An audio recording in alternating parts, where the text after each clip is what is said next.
Ya, terima kasih Dokter Bella, terima kasih Pak Atuk, dan juga selamat pagi Bapak Ibu sekalian.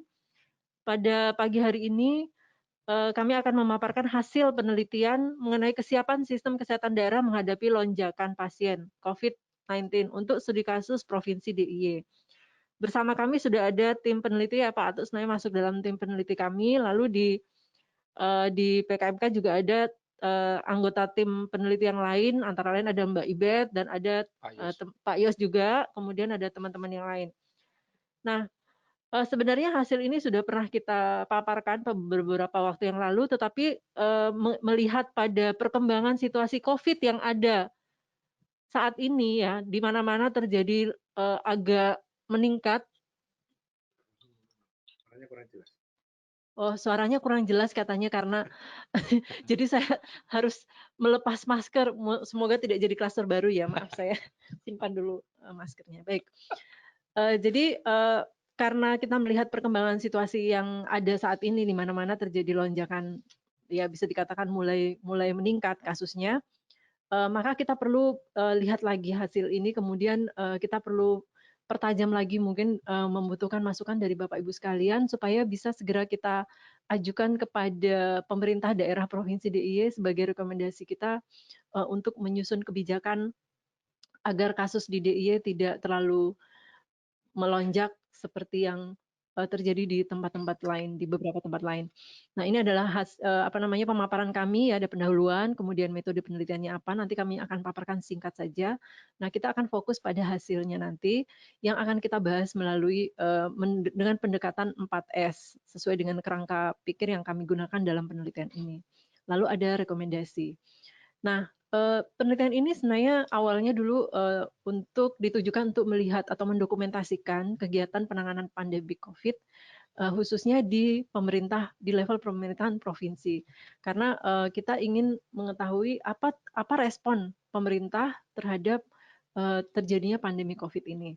Kemudian dari situ kita kemudian mencoba untuk melakukan penulisan skenario dalam konteks estimasi dan melakukan penilaian terhadap kapasitas yang untuk bagaimana menangani lonjakan atau surge capacity dalam berbagai skenario tersebut. Lalu kemudian tentu saja ada usulan respon sistem kesehatan di berbagai skenario.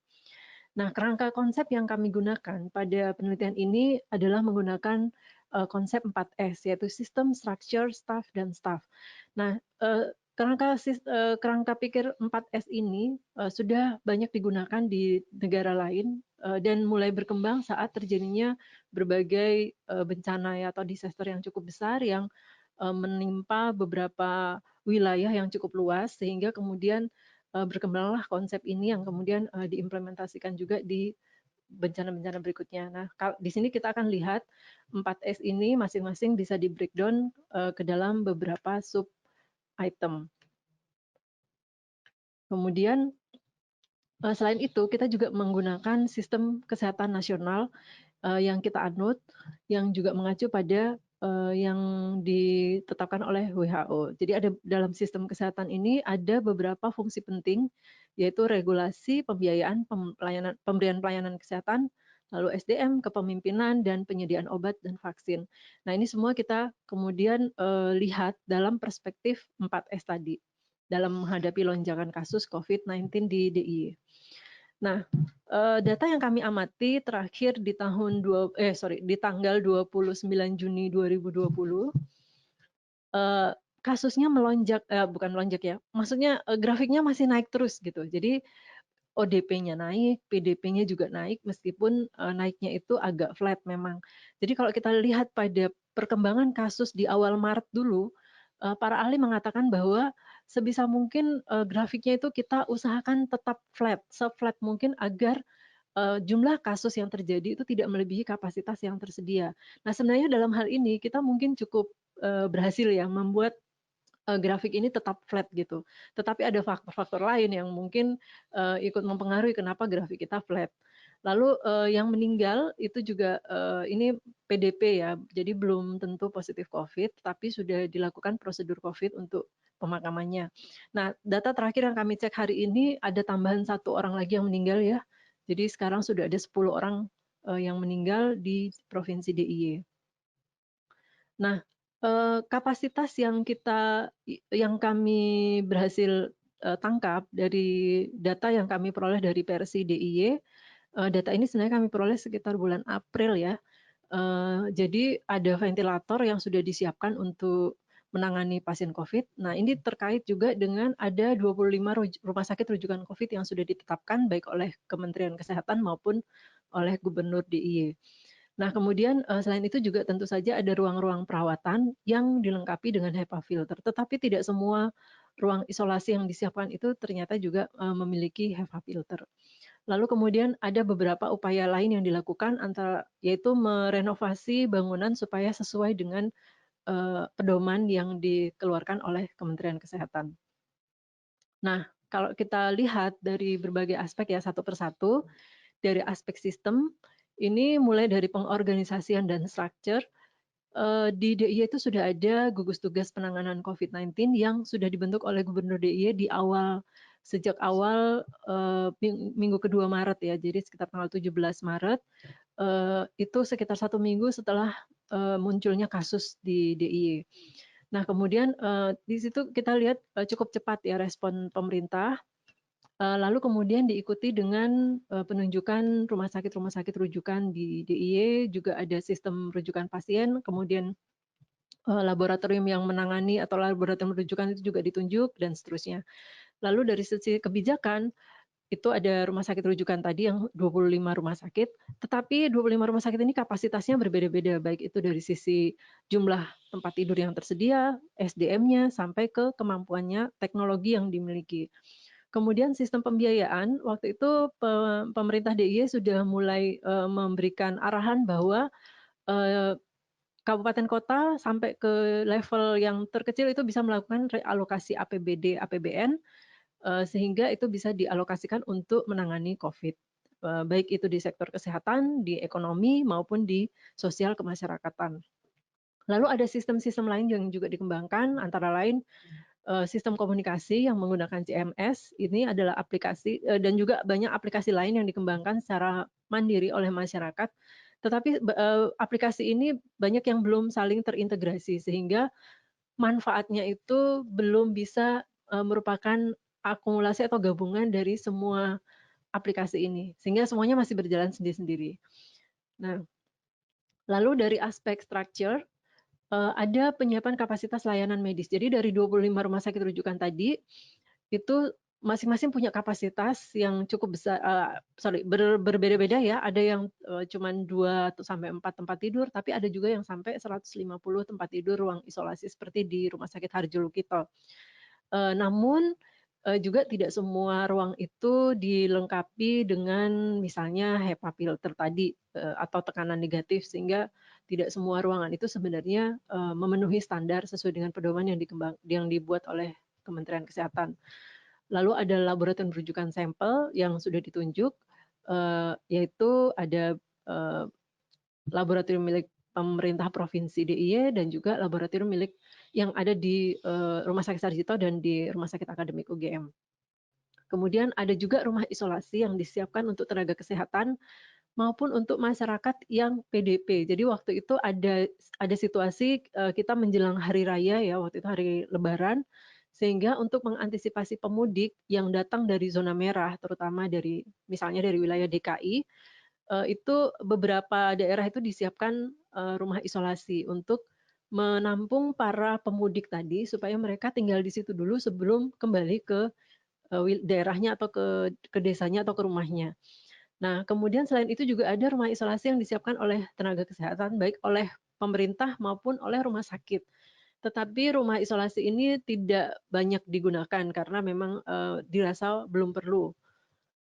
Kemudian kalau kita bandingkan tadi ya data dari Persi DIY, kemudian kami bandingkan dengan data dari hasil wawancara, tetapi wawancara ini memang belum lengkap kami lakukan ke 25 rumah sakit karena ada kendala, eee, apa namanya, kesulitan untuk menemukan waktu yang tepat, agar bisa, melakukan interview terhadap tim COVID di rumah sakit yang bersangkutan. Sehingga waktu itu kami, sudah ada beberapa rumah sakit yang sudah kita wawancarai, ada 10-an ya waktu data ini diolah, eee Ya cukup banyak, ruang ruang isolasinya yang tersedia itu dari seluruh rumah sakit itu ada 142 tempat tidur.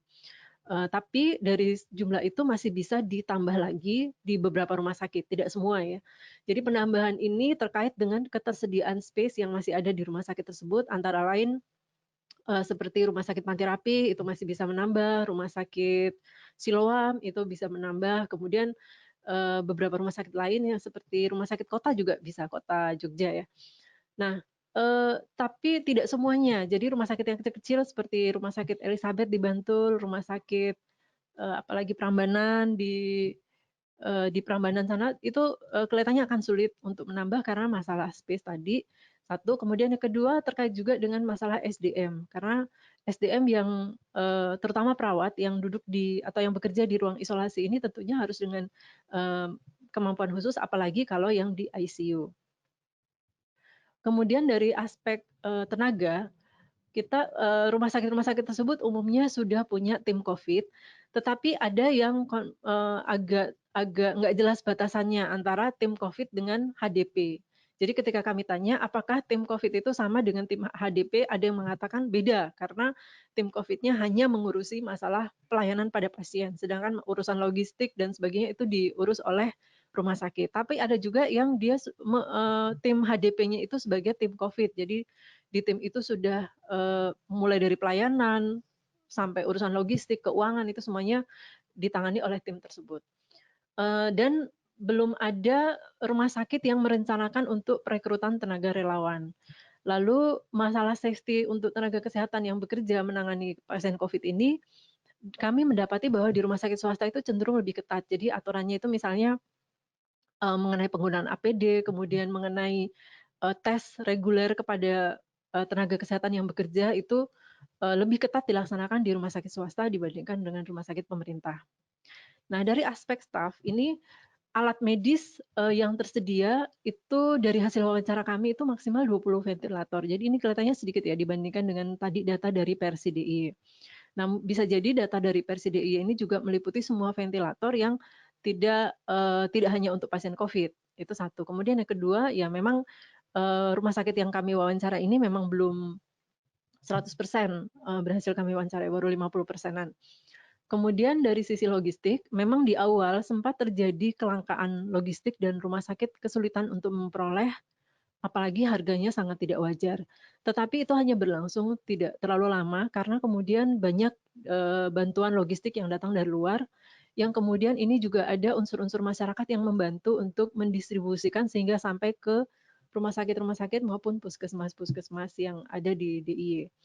Kemudian, juga ada berbagai macam partisipasi masyarakat yang lain, misalnya bagaimana membuat ventilator supaya tidak terlalu mahal gitu ya, dan tidak sulit didapatkan, juga ada viral transport, medianya. Lalu, secara keseluruhan logistik yang ada di DIY itu akan cukup untuk sampai beberapa bulan ke depan, dengan catatan tidak terjadi lonjakan. Kalau terjadi lonjakan, nah ini kita nggak tahu, tergantung juga tinggi lonjakannya seperti apa. Nah, dari hasil tersebut kami, mencoba melihat ya, dengan menggunakan tools yang dikembangkan oleh WHO untuk forecasting, kemudian, kita lihat dulu sebelum kita masuk ke hasil, forecast tersebut, kita lihat bahwa yang dimaksud dengan surge capacity itu apa, gitu ya. Jadi, kalau kita lihat dari berbagai, apa namanya, publikasi atau referensi, surge capacity itu adalah kemampuan untuk menyiapkan staff, supplies, dan equipment, structures, dan sistem untuk, supaya pelayanan itu bisa apa namanya, sesuai dengan kebutuhan dan bisa cepat disiapkan untuk menghadapi lonjakan pasien yang datang dalam skala yang besar, kurang lebih seperti itu. Nah, sehingga kemudian ketika kita menggunakan data dari data dari, yang ditampilkan dari website Covid, kemudian kita gunakan alat dari WHO ini untuk melakukan forecasting, maka kita bisa dapat bahwa dalam 26 minggu ke depan, itu diperkirakan akan ada kasus positif sekian. Tapi ini, tadi ya, disclaimer-nya adalah bahwa ini bukan, proyeksi atau forecasting epidemiologis. Ini hanya berdasarkan pada data yang kita peroleh sampai dengan, pertengahan Juni kemarin. Kemudian dari 137.000 sekian orang itu 20.500-an akan mengalami gejala berat sehingga perlu dirawat inap di rumah sakit, dan 6.000 lebih itu mengalami kritis sehingga perlu ICU, dirawat di ICU. Lalu selanjutnya untuk masalah kapasitas pelayanan di rumah sakit, itu kita masih cukup kalau skenario itu terjadi, itu kita masih cukup sampai minggu ke-11. Jadi itu maksimalnya gitu, kalau lonjakan itu terus terjadi, minggu ke-11. Nah, setelah itu akan tidak cukup lagi kapasitas yang tersedia di rumah sakit. Kemudian mengenai tes ini, kemudian mengenai SDM, di minggu ke-26 akan terjadi kesenjangan jumlah tenaga kesehatan. Sehingga tadi ya kalau di minggu ke-11 itu tempat tidurnya sudah penuh, tapi SDM-nya mungkin masih bisa karena mobilisasi dari pelayanan-pelayanan yang lain. Tapi kalau tenaga kesehatan ini ya sampai di minggu ke-26 sudah terjadi kapasitas yang penuh gitu ya, sehingga tidak bisa lagi menangani jika terjadi penambahan jumlah pasien. Nah, logistik untuk 26 minggu ke depan itu masih cukup ya. Jadi kelihatannya tidak seperti ini kebutuhan logistiknya, dan ini merupakan estimasi dari menggunakan pusat krisis Kemenkes, menggunakan pedoman dari pusat krisis Kemenkes yang ditambahkan 30% dari data yang ada. Nah, dari situ kemudian kita lihat berdasarkan hasil forecast tadi dan juga data yang ada, skenarionya ada 3, yaitu optimis, moderat, dan pesimis. Yang optimis itu kalau kita berhasil tadi tetap menekan jumlah kasus, sedangkan yang pesimis itu kalau kita tidak berhasil menekan jumlah kasus sehingga terjadi lonjakan pasien dan kapasitas yang tersedia itu menjadi sangat kurang.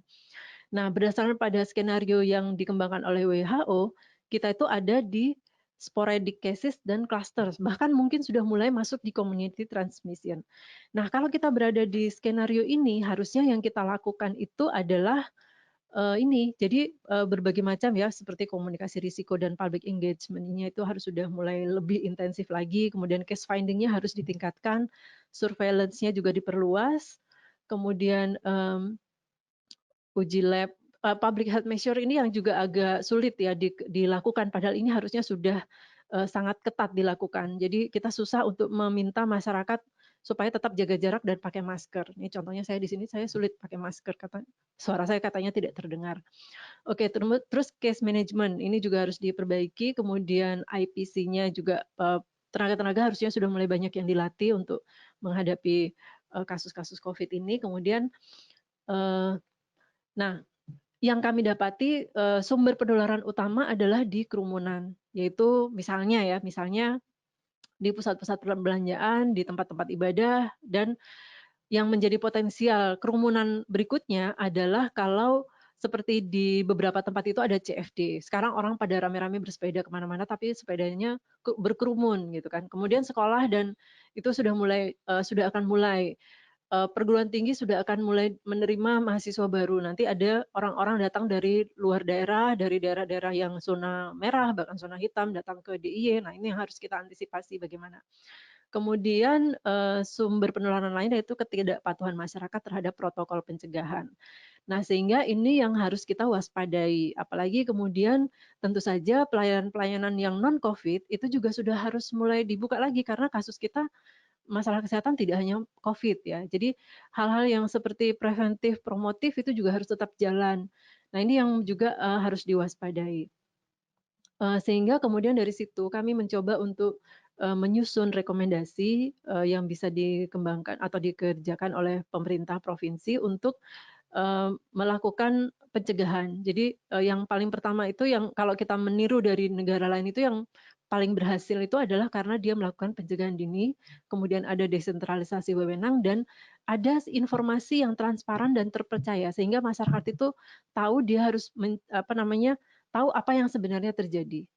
Seperti itu juga penting ya. Sehingga dari rekomendasi kami dari aspek sistem itu kebijakan protokol new normalnya itu harus detail dan mungkin perlu diterapkan punishment ya kalau terjadi pelanggaran, terutama pelanggaran-pelanggaran yang terjadi di institusi atau di lembaga atau di perusahaan, ya hal-hal seperti itu sehingga bisa mengurangi risiko terjadinya penyebaran lebih lanjut. Kemudian untuk di layanan publik itu kemudian juga kita bisa memaksimalkan teknologi komunikasi jarak jauh ya seperti ini kita meminimalkan orang berkumpul sehingga semua pelayanan publik yang bisa dilakukan secara jarak jauh itu sebaiknya segera dikembangkan teknologinya supaya bisa mendukung misalnya layanan kependudukan, layanan pendidikan dan sebagainya. Nah, ini tentu saja perlu dukungan dari sistem informasi dan teknologi yang ada gitu ya. Kemudian sistem pelayanan di rumah sakit itu juga harus dipisahkan area COVID dan non-COVID. Kemudian juga rumah sakit mungkin perlu untuk segera memikirkan bagaimana merevisi renstra atau renstra bisnisnya karena akan ada banyak sekali penyesuaian yang perlu dilakukan supaya pelayanan tetap bisa berjalan tanpa harus menjadi klaster baru gitu ya. Dari aspek structure ini kapasitasnya mungkin kita perlu memikirkan sesuai dengan saran WHO tadi sudah mulai ada rumah sakit darurat COVID yang harus dipikirkan di luar dari 25 rumah sakit yang sudah disiapkan sebagai rujukan. Kemudian anggaran rumah sakit juga harus direvisi, kemudian memperbaiki fasilitas fisik, kemudian menambah kapasitas uji laboratorium supaya jangan-jangan kita mass rapid testnya kurang sehingga kasusnya yang ditemukan harusnya lebih banyak dari yang ada sekarang. Ya, dan seterusnya ini karena waktunya ya. Kemudian staf ini terutama perawat, terutama sekali perawat. Jadi perawat ini di mana-mana memang adalah di rumah sakit ya, terutama itu menjadi jumlah tenaga yang sangat besar gitu. Sehingga komponen paling besar tenaga kesehatan di rumah sakit itu memang perawat. Sehingga perawat ini harus dilatih, disiapkan untuk bisa mengisi pelayanan-pelayanan COVID termasuk di rumah sakit darurat COVID yang nanti perlu disiapkan. Juga perlu ada pedoman SOP dan sebagainya yang terkait dengan relawan medis. Jadi kalau misalnya suatu waktu diperlukan untuk merekrut relawan, itu kita sudah siap dengan segala macam prosedur yang diperlukan. Kemudian dari sisi staf ini pemetaan sumber-sumber biaya dari pemerintah, kemudian pemetaan kebutuhan dan distribusi logistik, dukungan sistem informasi, dan menyiapkan rencana mengenai distributed warehouse.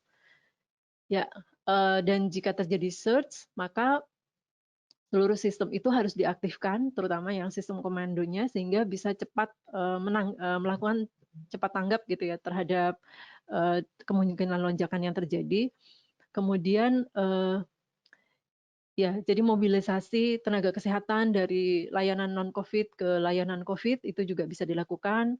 Kemudian juga dari aspek strukturnya semua rumah sakit darurat COVID itu harus diaktifkan, barangkali perlu dipisahkan antara rumah sakit yang khusus rujukan COVID, khusus melayani pasien COVID dengan rumah sakit yang tidak melayani pasien COVID itu mungkin suatu saat perlu diperlukan seperti itu. Nah, itu yang bisa kami sampaikan, mudah-mudahan ini bisa memberikan gambaran kepada Bapak Ibu sekalian mengenai bagaimana situasi di DIY dalam hal penanganan COVID dan mudah-mudahan ini bisa menjadi manfaat untuk kita semua dan kami kembalikan kepada moderator, fasilitator diskusi untuk melanjutkan. Terima kasih.